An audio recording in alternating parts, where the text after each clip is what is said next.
There's no way we're ever going to find a relationship in which there is no conflict at all. Therefore, let's talk about 5 mistakes people usually make in conflicts.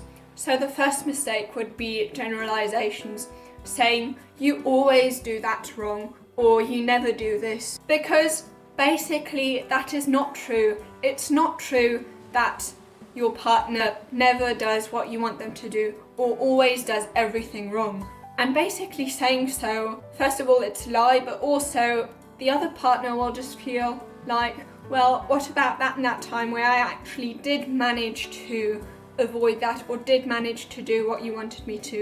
They'll feel like, don't you even notice when I try to do something that I think you may like? Of course, if they feel that way, they're going to think, why should I ever do it if even when I do things right, you don't acknowledge it and you still say that I always do everything wrong. And therefore always make sure that when you notice that the other person actually did do something right that they usually did wrong, then also tell them that you find it great that they did it, because if you don't, they're just going to feel like, well, I've made this effort, because change is hard. I've made this effort for nothing because the other person doesn't even notice.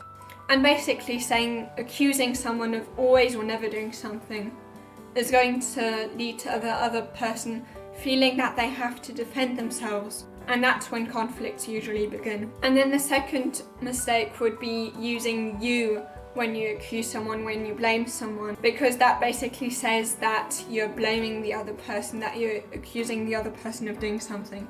So instead of saying you did that and that, you could, for example, say, when that and that happens, not when you do that and that. That also could be a little tricky. When that and that happens, or when someone does this and this to me, it makes me feel so and so.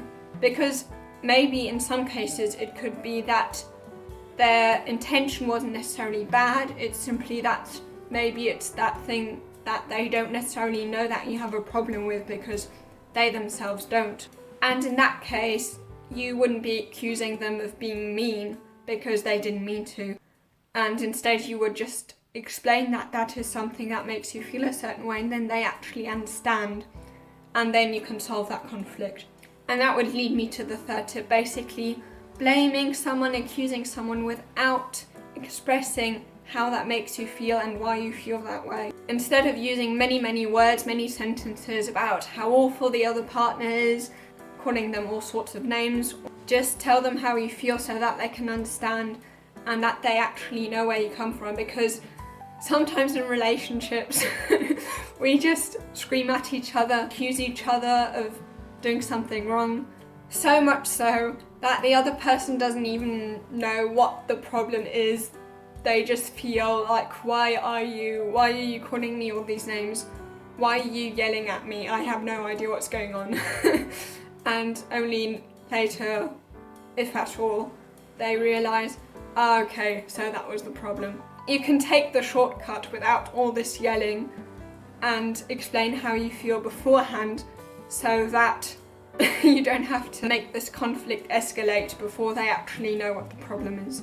And then the fourth mistake is that many people feel that when they're being accused, they have to react immediately, or when they don't like something, they have to react immediately because they feel like they have to defend themselves immediately.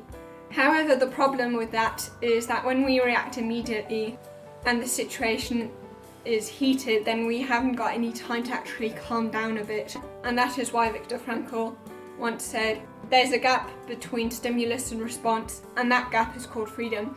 So take enough time to think about what you're going to say, to calm down and to react without being led by negative emotions. And then the fifth tip, one thing that very often leads to conflicts is not listening. So if you want to know how you can actually become better at listening, you can watch this video here.